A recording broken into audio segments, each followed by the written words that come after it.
Hello, everyone. Thank you for tuning in to our weekly podcast, Palestine This Week, the show where we unpack the key issues from Palestine and the wider region.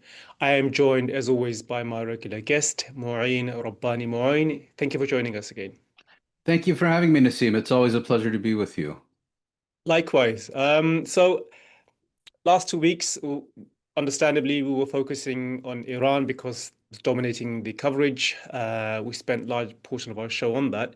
But today, um, I want to begin with Gaza, in particular, talks of a ceasefire. So let's get cracking on that. I mean, there are signs of negotiations taking place, and we are, moving towards a ceasefire. Do you see that in the horizon? Is that something? I know Netanyahu is again for the third time now, I think, is traveling to Washington since Trump was became president. So Netanyahu's going in the next 2 weeks, and I don't know. What are your feelings? What are the Mm. discussions around negotiations ceasefire?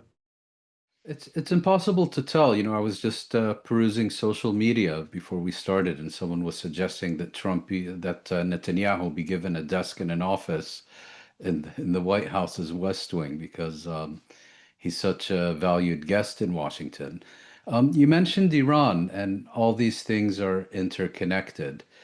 Um, there appears to be renewed momentum towards a deal because at a time when the war in Gaza was becoming increasingly unpopular within Israel, which for the most part had nothing to do with the issue of genocide or the Palestinians, but because there's widespread recognition that Israel's captives can only be retrieved in the context of a deal that ends the war, and that this prolonged military campaign is putting growing strain on the Israeli military and particularly its ground forces, while the Israeli war against Iran was enormously popular with the Israeli public. Um, there's a view that Netanyahu is now in a much better position to conclude a deal regarding the Gaza Strip without paying a heavy political price in terms of the potential defections from his coalition government and so on.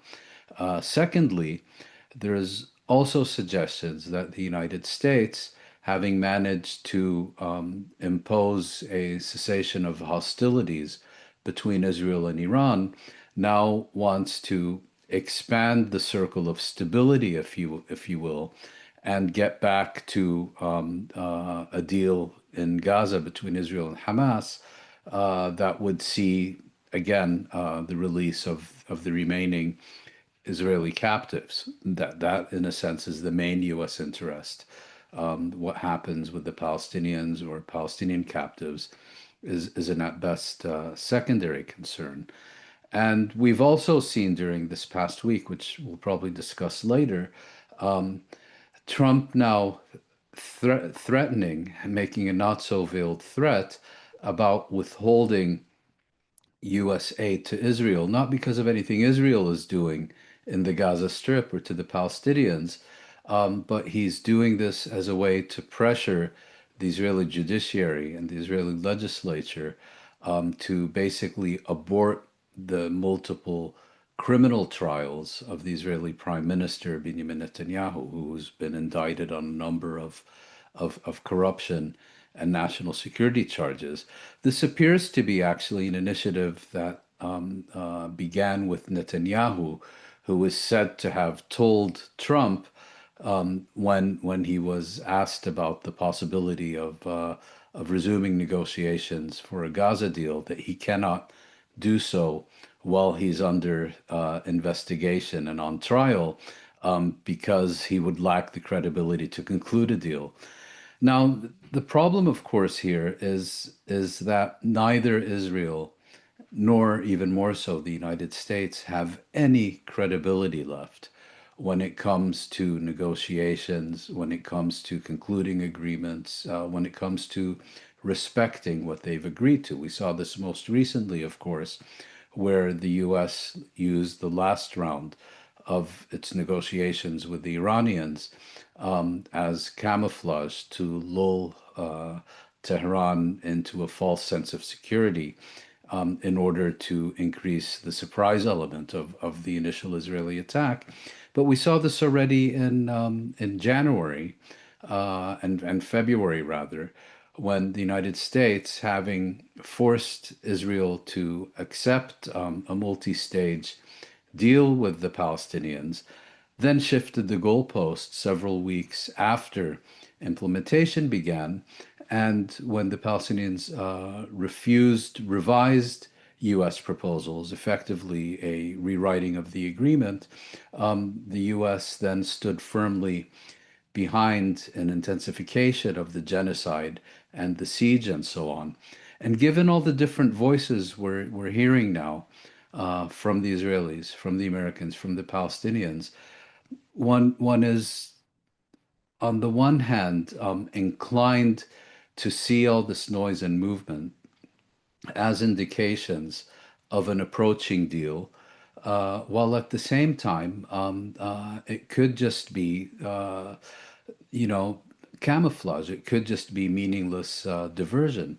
It's interesting, horrific, but interesting that we've seen a real intensification of the Israeli bombings in the Gaza Strip in the last several days. Really horrific scenes where they're just basically dropping high explosives on it, on anything that moves, particularly in the northern Gaza Strip.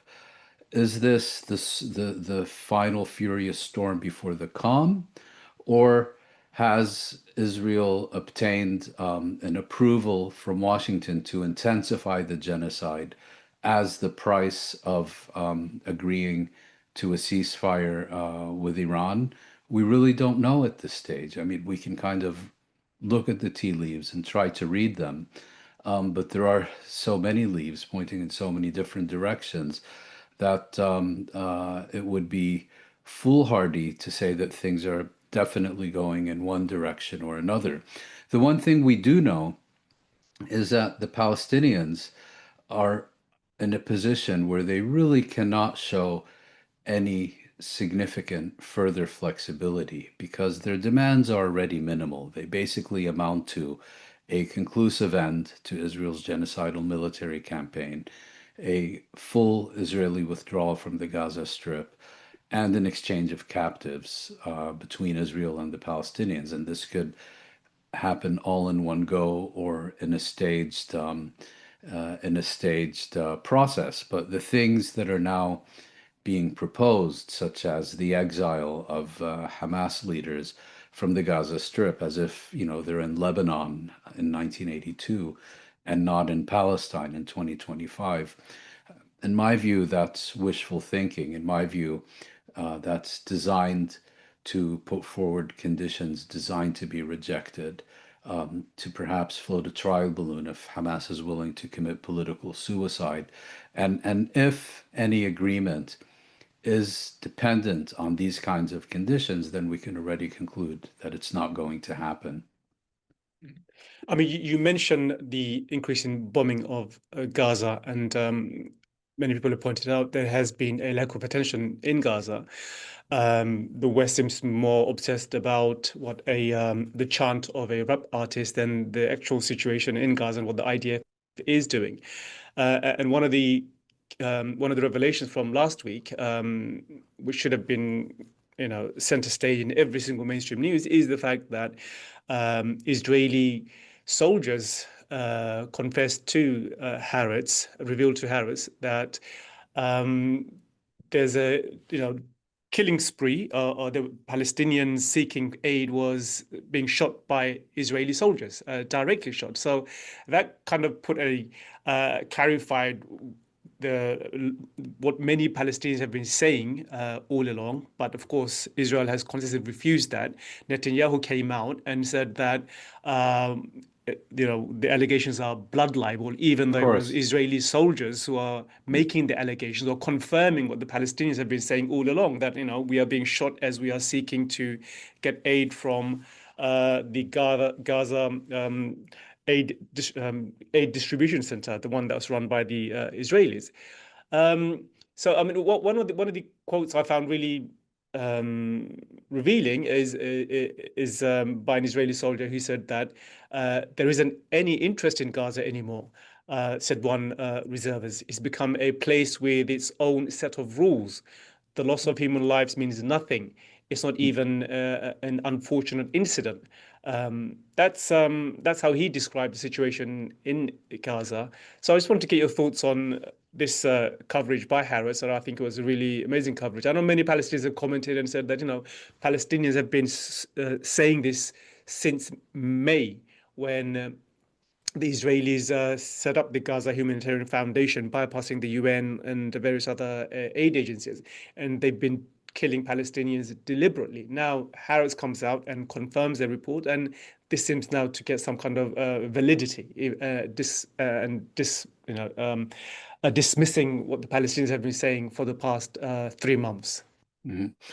Yeah, I mean, from the moment that this Orwellian named Gaza Humanitarian Foundation was set up by the Israeli military in close cooperation with the United States, the Palestinians and international aid agencies, the UN, Oxfam, Doctors Without Borders, Norwegian Refugee Council, basically everyone who had been actively involved in humanitarian relief efforts in the Gaza Strip for the past 2 years has said that not only is this a disaster waiting to happen, but it was designed to produce precisely the kinds of horrific scenes of slaughter that we've been seeing on a daily basis since the day that it began operations.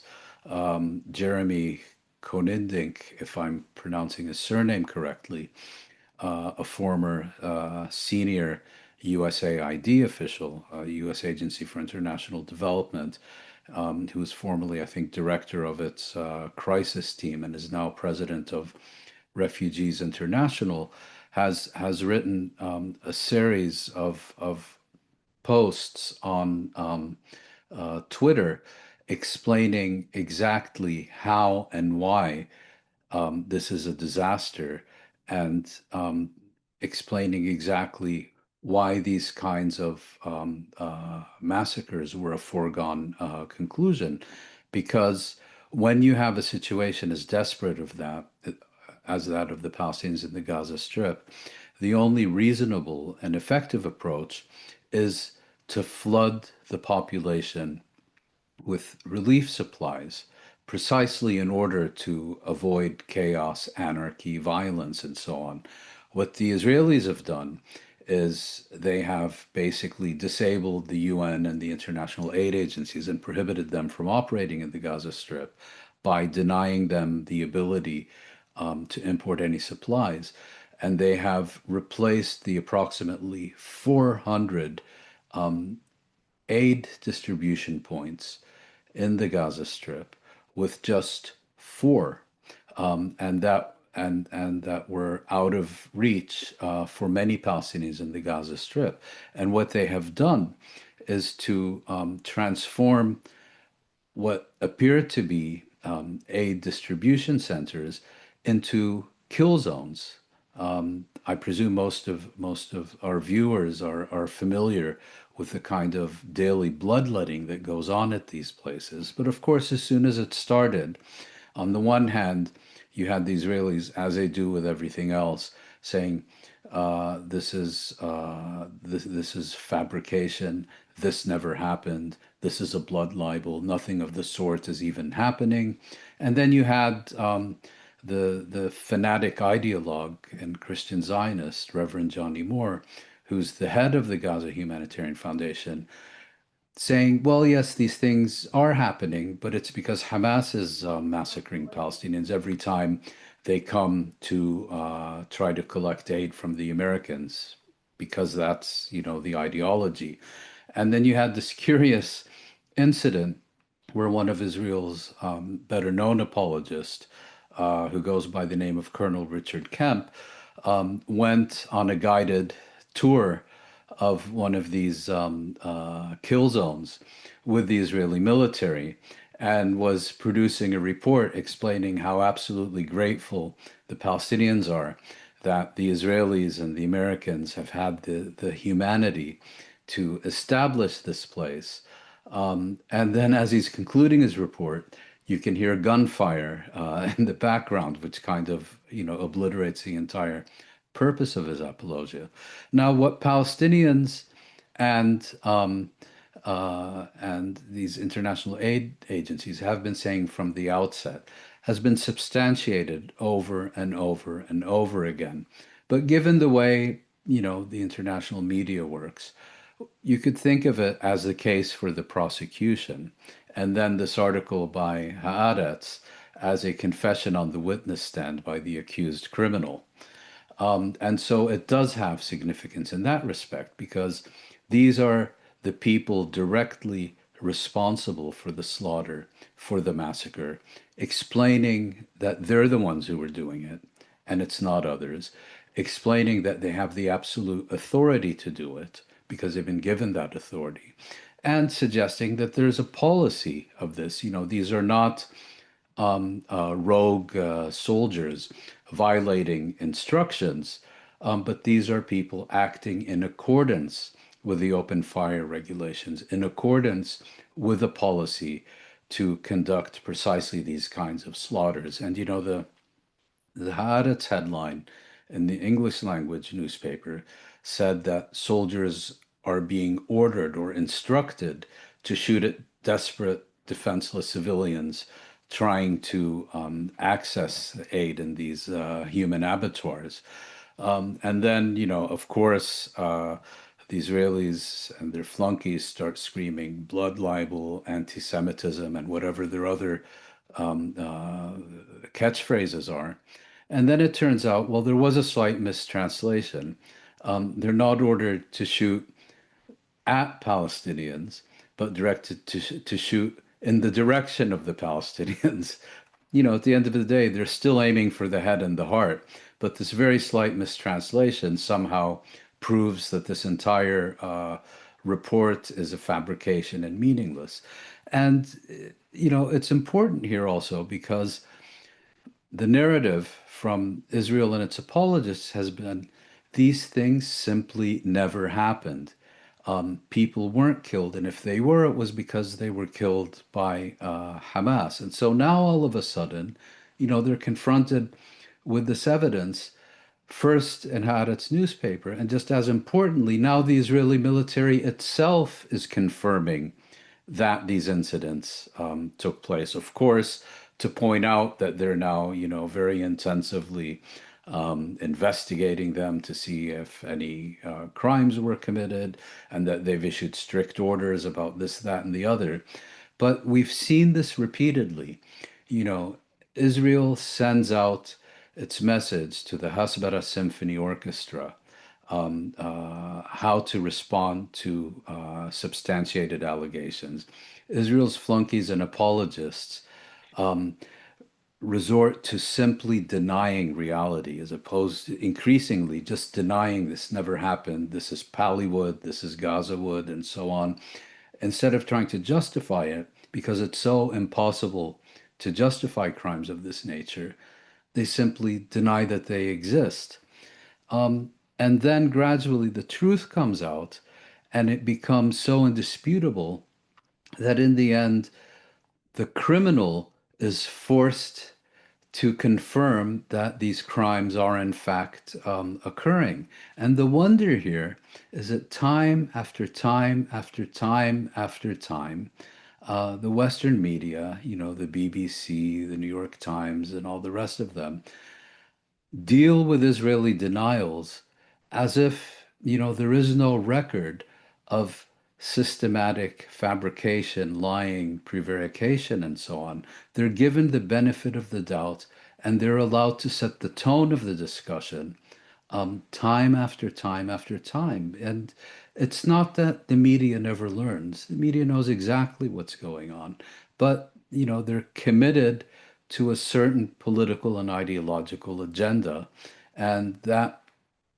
determines the way that they repeatedly report these things before they're left with no choice but to begin reporting the truth, but only after the Israelis confirm what Palestinians and others have been saying from the outset. And I think it's because the horrors in Gaza are just so unimaginable that that is one of the reasons why um, they create moral panics out of, for example, the chant of a rap star, and you know, as a form of distraction. And I think we will get to that, but um, because I don't think they're willing to recognize that the genocide and the atrocities that are being supported by the West. I mean, UK today, for example, or yesterday, the High Court ruled that selling arms to sustain the F-35 fighter jets is not illegal. So there was a case in the UK. So the UK is still going to fund UK fighter jets, and instead of looking at what you're supporting, they seem more inclined to create moral panic about the chant of a rap star, which we'll get to later on. And talking about the Gaza Humanitarian Foundation, um, so far, I mean, I think something like 600 have been killed while seeking aid. More than 4,000 have been injured, and that's of course part of a much broader picture of the level of death and destruction that's taking place in Gaza, which is what I wanted to ask you about next. There's a new study that just came out titled "Violent and Non-Violent Death Tolls from the Gaza War," and they've now they say the death toll is much, much higher. It could be as high as 75,200.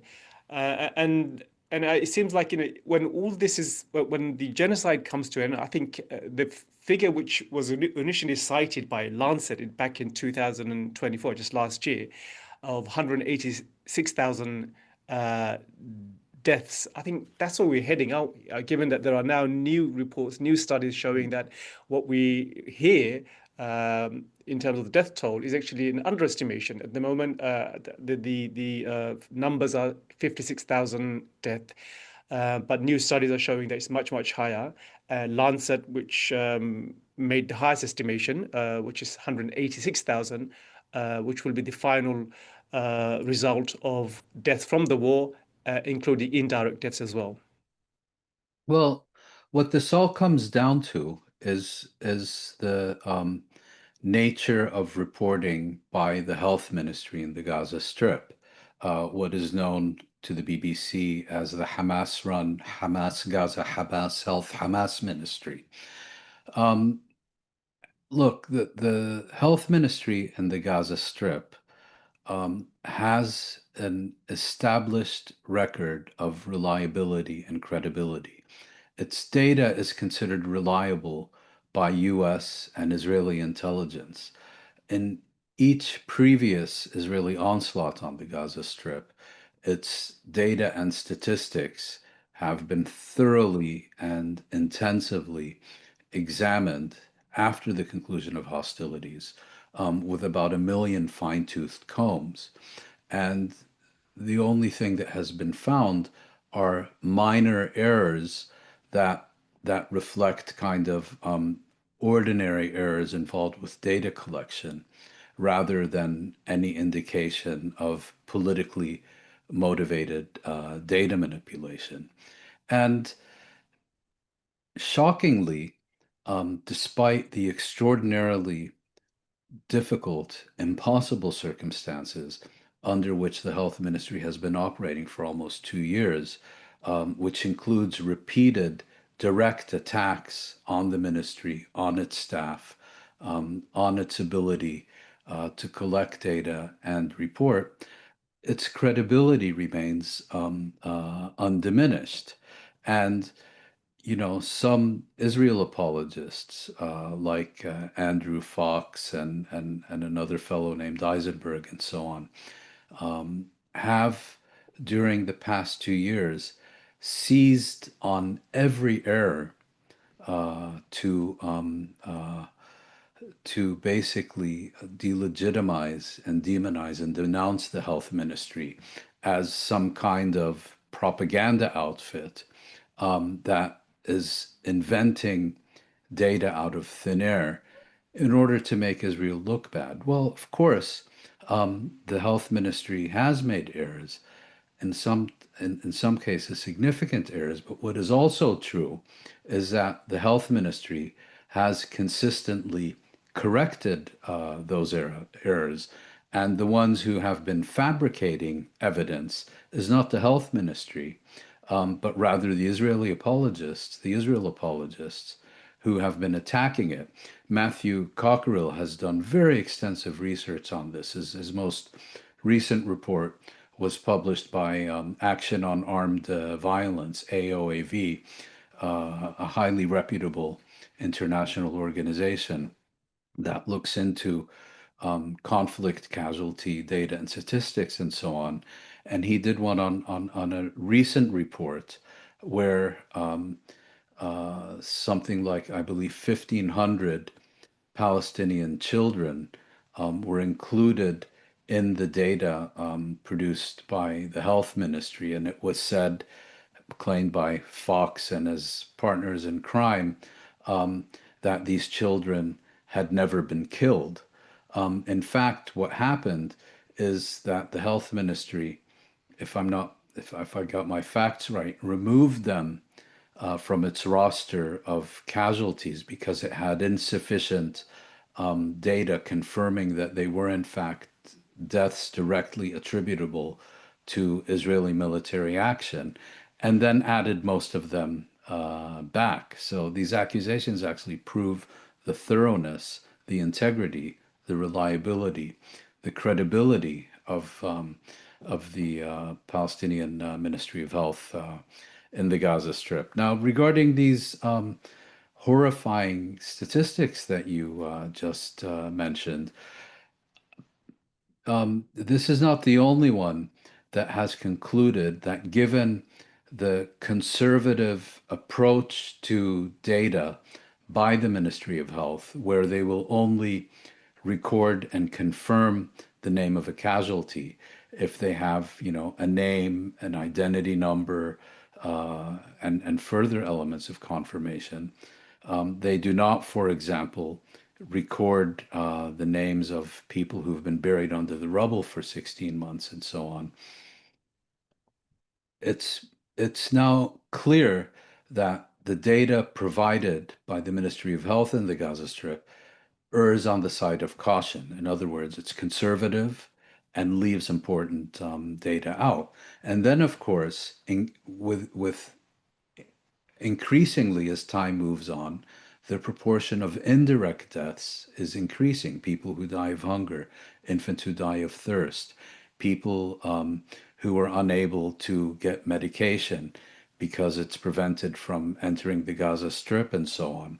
And you take these numbers together, you look at them as an objective researcher who wants to provide a realistic and credibly realistic figure rather than being the Gaza Ministry of Health, which will err enormously on the side of caution in order not to provide a single excuse to Israel flunkies to try to denigrate its entire reputation.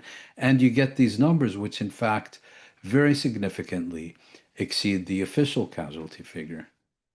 I mean, if anyone's interested, I mean, do search for the research. It's called Gaza Mortality Survey. It's easily accessible online.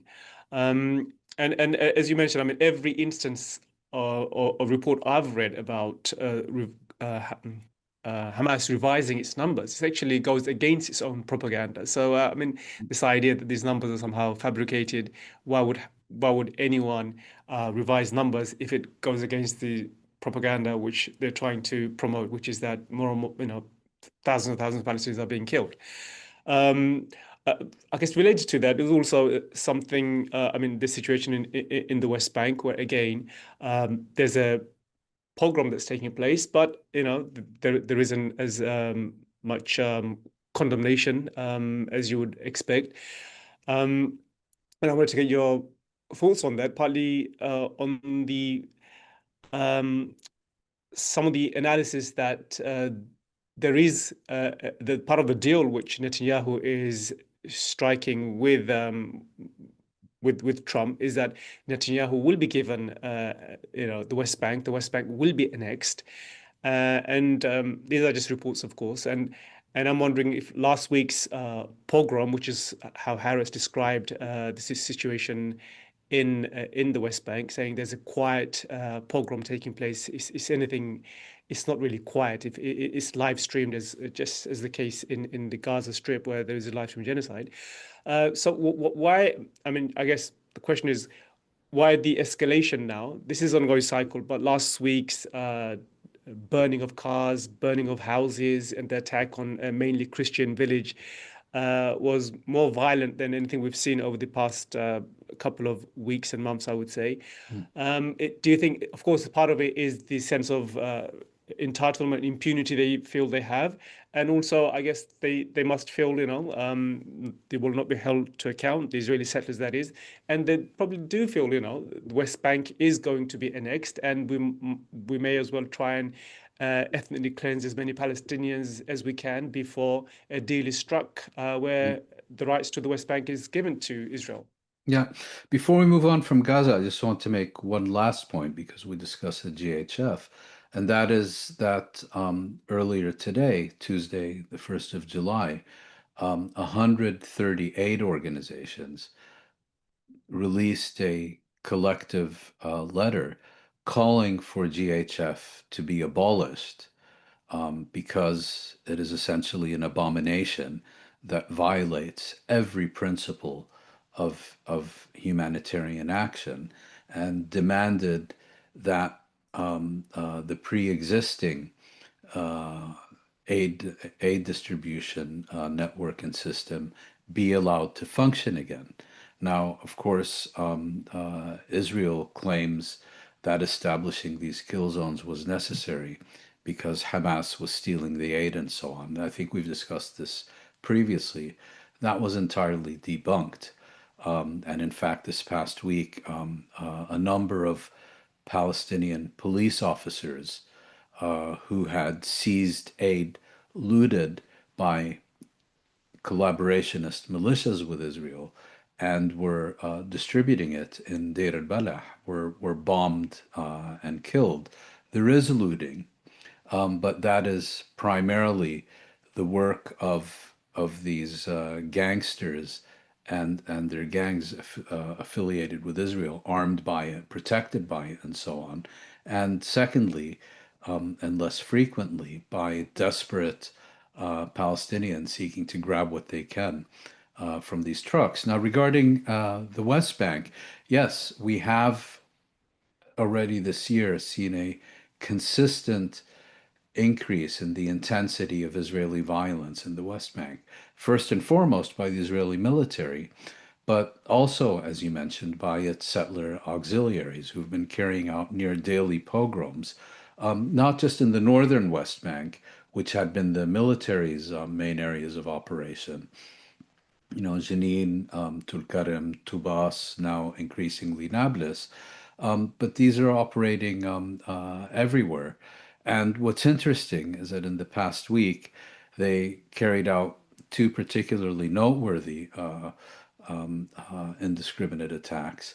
One on the village of Turmusaya, which is north of Ramallah. And that one is notable because approximately 75 to 80% of this village's residents are American citizens.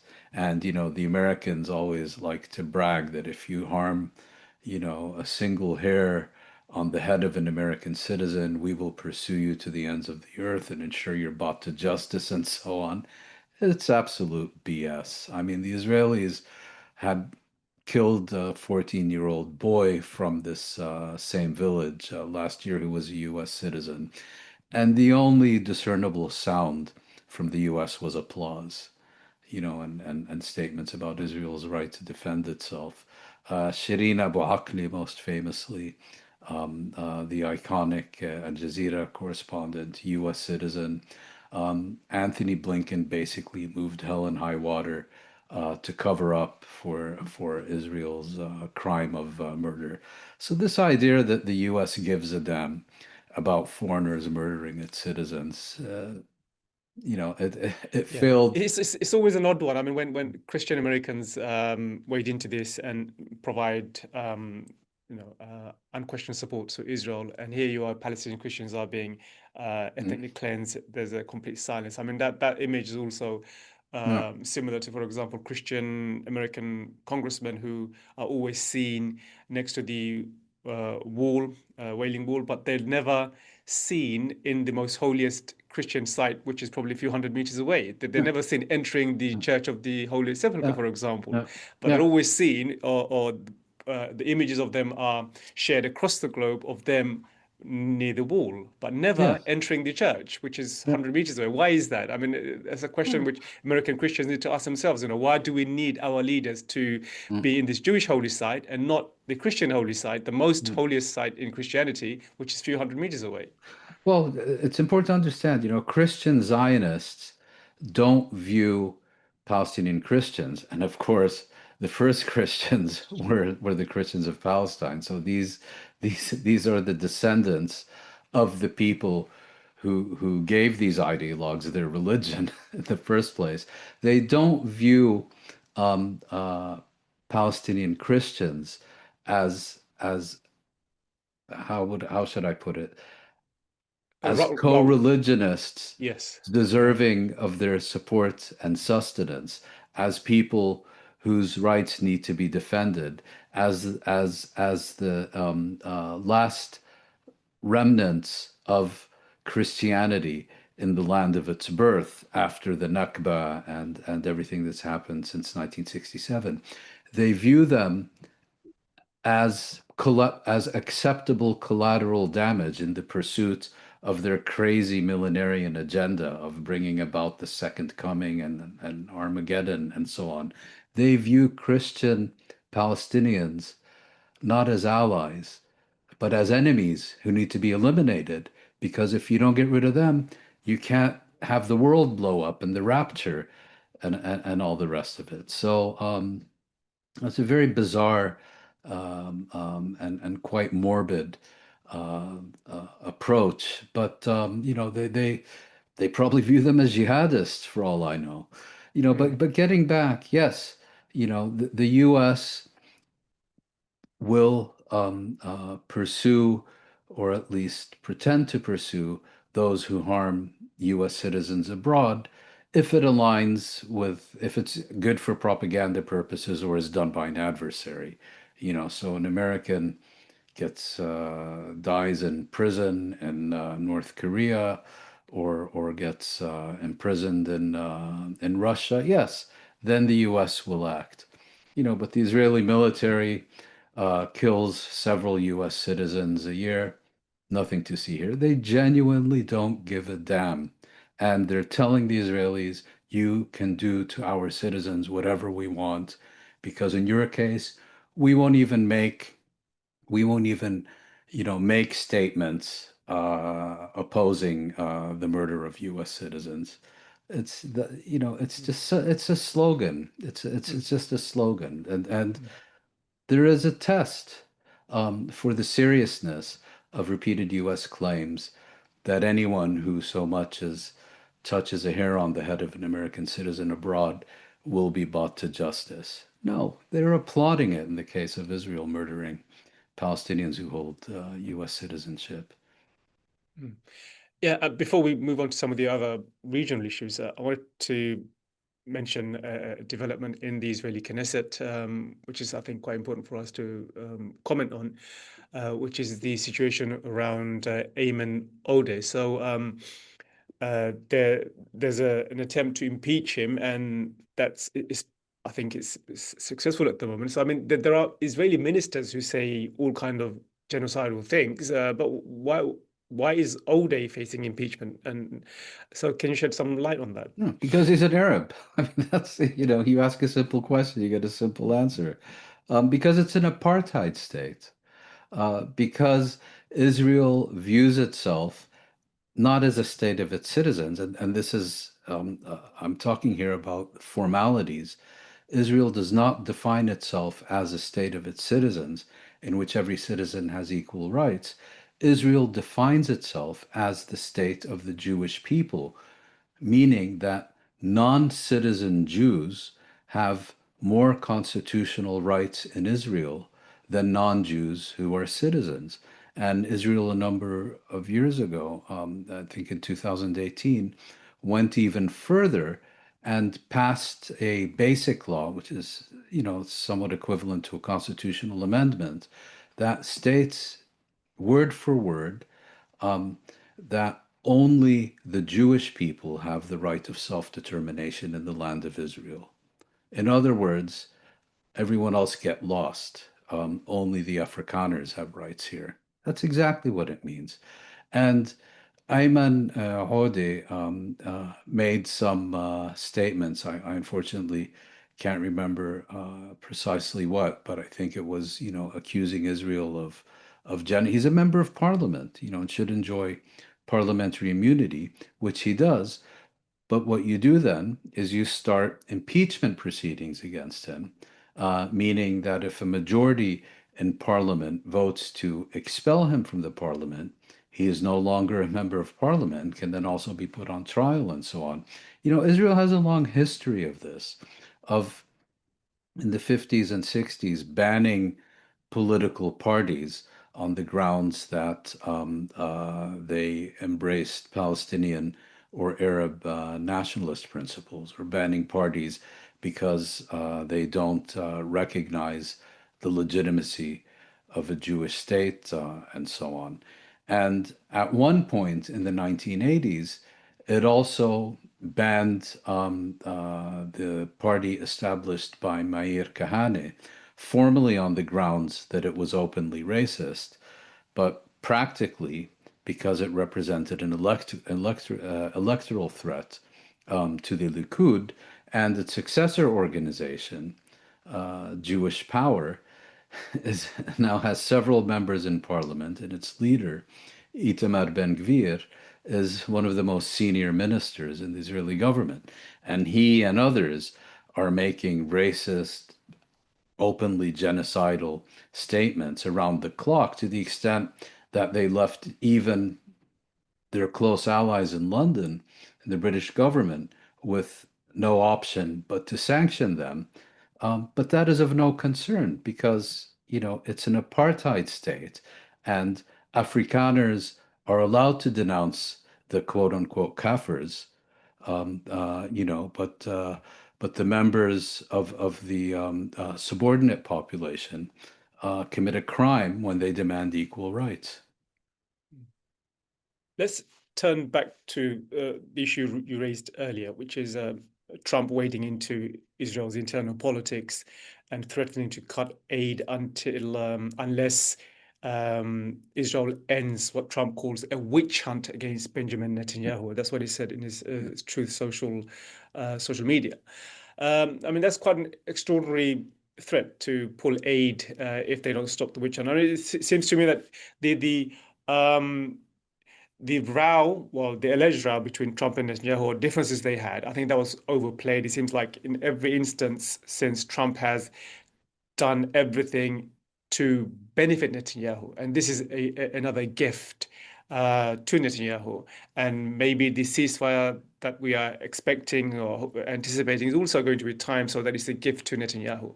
I've seen video of Netanyahu being received in Israel with chants of King of Israel, King of Israel. So I think that there's an effort to change change his image and increases image in the polls, that is. And do you think that's kind of Maria Edelson effect? I mean, her intervening and telling Trump, who is a close Edelson, that is, close confidant of Netanyahu, and also the biggest donor of Trump, calling the shots here. I mean, what do you think is happening? Why would an American president come out like that and threaten to pull aid to Israel and and describe what is happening to Netanyahu as a witch hunt, which is an internal Israeli affair. So yeah, just get your thoughts on that. Look, I do think it's fair to say that Trump's instincts are pro-Israeli and that his instincts are anti-Palestinian, anti-Iranian, and so on. But Trump's instincts are also, pro-Saudi, pro-Emirati, pro-Qatari. And as far as Miriam Adelson or any other donor is concerned, I genuinely believe that Trump's loyalty to them and promises to them cease to be relevant the moment the donation arrives in the bank. Trump has a history of screwing over every single person he's done business with, from construction workers in New York, building his projects, to his mega donors. So, in that sense, I don't think he's owned by his funders in the way, in the sense that Bill Ackman would like the the world to work. What I think and having said that, I also do think there are policy differences between Netanyahu and Trump. As the analyst Trita Parsi of the Quincy Institute has pointed out, Trump has demonstrated an ability to say no to Israel. What he hasn't demonstrated is an ability to sustain that no to Israel, so that it repeatedly, eventually, transforms into a yes. And of course, there are also serious divisions within the Trump administration, within the Republican congressional delegation, and U.S. political elites more broadly on this issue, as we saw so visibly during the war on Iran. What I suspect happened here, as I was suggesting earlier, is that after the conclusion of the Iran ceasefire, which may or may not last, but that's a separate issue. Trump and the person who effectively functions as a Secretary of State, Steve Witkoff, sought to renew negotiations on a Gaza ceasefire because they want to achieve a deal that results in the release of the remaining captives in the Gaza Strip and probably see a bit of stability in that corner of the Middle East as a useful thing.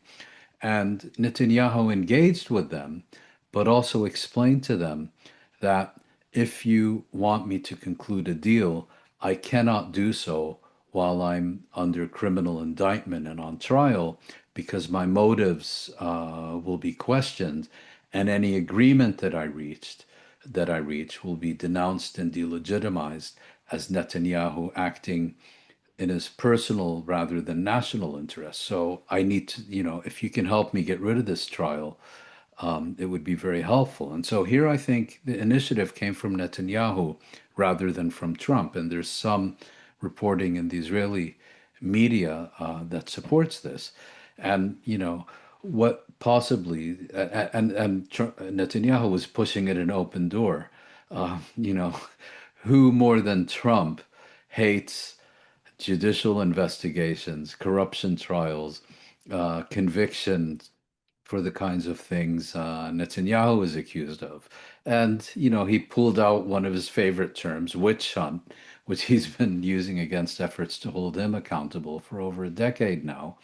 And I think that's the genesis of the story. Whether it will succeed or not is a different question. One hopes that the Israeli judiciary stiffens its spine, not so much because, these issues of whether Netanyahu is tried and convicted are of any interest, but to see if Trump is as good as his word and does suspend aid to Israel unless the Israeli judiciary drop its case. That to me would be the ideal outcome. The U.S. cuts off aid, and and Israel continues with this trial. But I'm not ruling it out, but I think it's very unlikely to develop that way. And then let's pick up from last week, the 12-day war between Iran and Israel. So there doesn't seem to be any conclusive um, report suggesting that the Iranian nuclear facilities have been permanently destroyed. If anything, it seems to be the contrary. Iran claims victory. And I mean, another indication that even the Americans and the Israelis think it hasn't been destroyed is the talk of renewing strikes again or not launching another military operation, which suggests that even the Americans and the Israelis believe that the first operation, the initial operation, had failed. So, what do you make of that? I mean, is there talks of another strike on Iran? Well, look, even before Israel launched its war on Iran, um, all the leading specialists on this issue were saying two things. The first is that you cannot, to use Trump's term, obliterate the Iranian nuclear program from the air, and that the most that you can do is inflict serious damage, which will at best set it back by a few months at the expense of giving Iran the motivation to probably want to break out from its nuclear threshold status. But the second and more important thing they were saying is that the level of technical and scientific knowledge and equipment and material is so extensive within Iran that even if you completely destroyed the physical infrastructure that Iran has built up over the years, that Iran retains the expertise and know-how to reconstitute this, probably quite rapidly. And so the real question now is not whether or not the US has and Israel have destroyed Iran's nuclear program, but rather something else. To what extent have they managed to set it back? And to what extent have they persuaded the Iranians that their nuclear threshold status should no longer be a bargaining chip with the West, but rather a platform to move rapidly forward to achieve the ultimate deterrent? And I think that question remains unanswered. The second point is that of renewed negotiations. And the indications so far are that the US is pressing the Iranians to return to the negotiating table. And while contacts are being engaged primarily through the Khomeini mediators, passing messages back and forth, the Iranians are not yet prepared to return to negotiations because they view Washington as a serial violator whose commitments are worth less than hot air.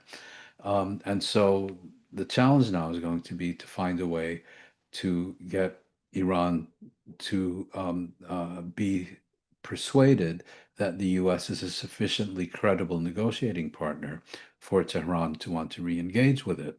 And hanging over this is a more immediate threat that, yes, a ceasefire was reached, but Israel and increasingly the United States have been issuing statements that, as far as they are concerned, their model for the ceasefire with Iran is Lebanon, where Iran is expected to strictly adhere to the terms that were agreed, but Israel and the United States retain the freedom to bomb Iran at will every time they think that they have evidence that Iran is trying to reconstitute its nuclear program or whatever. It's going to be, and that is a recipe for a prolonged war because, of course, Iran wasn't defeated, and more specifically, its ballistic missile program was not eliminated. So it's going to be a rather different situation than the one you have in Lebanon, where Hezbollah was not defeated and its arsenal was not eliminated. But there are domestic, not only Israeli, but also domestic constraints that prevent it from responding to these attacks. Mm. I mean, I was going to ask also about Syria, but I think we are quite a long way into the conversation. And let's finish with the situation, well, the two events related to Zohran Mamdani and Bob Villan. So the backlash, as most of you have been watching, has been Huge. There are, of course, two different issues, but Mamdani won the nomination to be the Democrat candidate for New York governor, and Villan, who's a British rapper, who he A chanted, rapping duo. yeah, he chanted, death to the IDF during the Glastonbury Festival. But I guess but both are similar in the sense that they pushed the entire what you call the Haspara Symphony Orchestra into a complete meltdown. But I guess serious point here is that I mean in the US that with Mamdani winning, do you think that is a result of Israel fatigue? And here you have a young candidate who does not share the same kind of loyalty and affinity to Israel in the way other establishment figures do. And I guess will the Democrats take the right lesson from Mamdani's victory? Mm. Well, to take Mamdani first, I mean, it's very interesting. Those who have examined it more closely than I care to, um, have repeatedly said that the reason Mamdani won is because he relentlessly focused on local issues. He relentlessly focused on things that the New York City electorate genuinely cares about and feels that it's directly affected by. He also, America First agenda. sorry? America First. Yes, yes, ironically enough. Ironically, Yeah, sorry. and of course he also ran a brilliant and very effective campaign and so on.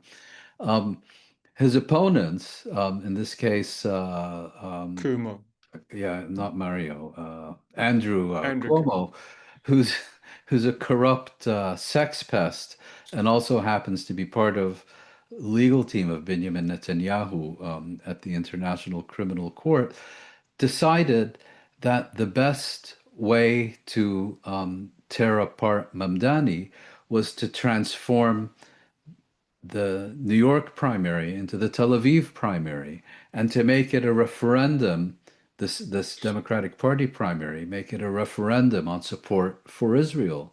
And on that basis, of course, there was widespread distaste, personal distastes for Cuomo and all the rest of it. But that's why he lost. He wanted people to vote as if they were selecting candidates for the Israeli parliament rather than mayor of New York. And what has happened since then is that the Democratic Party machine and its consultants and the leadership of pro-Israel organizations like the Defamation League and so on have begun this concerted campaign to compel Mamdani, what Yasser Arafat used to call the striptease. You remove one item of clothing, hoping to satisfy the audience, but the minute you take it off, they only want their appetite to see you remove even more clothes only increases. And so now the campaign is focused on getting Mamdani to condemn something he never said, globalize the intifada. He didn't use that slogan, but unless he condemns it, sorry, want to make sure. Can you hear me? Okay. I can hear you fine. Okay. Yeah, I'm sorry. There was a light going on here. Okay, no, so 17. So I'll tell them we had a disruption. It's fine. Carry on. Yeah. Um, well, I hope it hasn't been like this the entire time, No, but no, no, no. I've been hearing you fine. but the idea is to get Mamdani to condemn something he never said, because if he doesn't condemn it, that means he agrees with it and so on. And then this is the chink in the armor. And then the next demand will be, do you condemn this? Do you recognize this? And in the end, he will have be left with nothing and stand naked in front of his constituents and supporters who will turn their back on him because he will have disillusioned his own supporters just as much as all the other candidates have Managed to do. disillusioned theirs. Mm. That's one line of attack. But at the same time, what I also find interesting is, the primary came with an extraordinarily unprecedented amount of Islamophobia. I mean, you had senior US politicians basically saying Mamdani is a Muslim and he should be disqualified for that reason alone.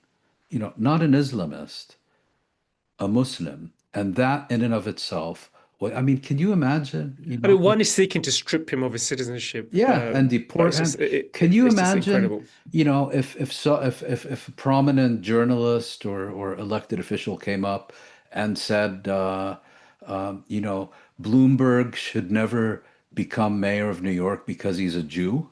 Can you Yeah, imagine that? But that's exactly what's being said about Mamdani. Mamdani, and it's incredible. So. But the new line of it, after having seen how that not only failed but backfired, the new line of attack, of course, is that he is a communist and wants to transform New York City into Leningrad on the Hudson, you know, because he wants to introduce some mildly social democratic initiatives that wouldn't raise an eyebrow, even in David Cameron's Britain, and so, you know, things even George Osborne wouldn't reject. Mm. I mean, just as the term anti-Semitism is being hollowed out of any meaning because of the constant use, and I think here as well, the word Islamism is also been hollowed out because they're using that term to define, describe people like Mamdani. Mamdani is anything but an Islamist, and if you look at him, if you look at his lifestyle, you know, he's anything but an Islamist. But they want to use that to tarnish And if Mamdani I as may a just interrupt, Nassim, the funniest thing about all this is, yeah, they're constantly attacking him for being an Islamist, and then these pictures of his wife emerge. She's Syrian, you know. She doesn't wear the hijab. She dresses in a way that's indistinguishable from other women in New York, except that she's a lot more stylish. And now she's being condemned by the yeah. same people who condemn Mamdani for being an Islamist for not dressing like a quote unquote proper Muslim. I mean, you know, these people's appetite is insatiable. Mm. And the minute you begin to try to appease them, you're finished. Because as Yasser Arafat said, it's a striptease that doesn't end until you're stark naked. Mm. Thanks for that. Well, I think we'll probably return to this topic once again because it's going to be a long campaign for him. But as usual, you know, yeah, thank you for your analysis and all your thoughts. See you again next week, and those who Thank you. did tune in, you know, join us again to listen to mine and see our review of Palestine this week. Bye bye.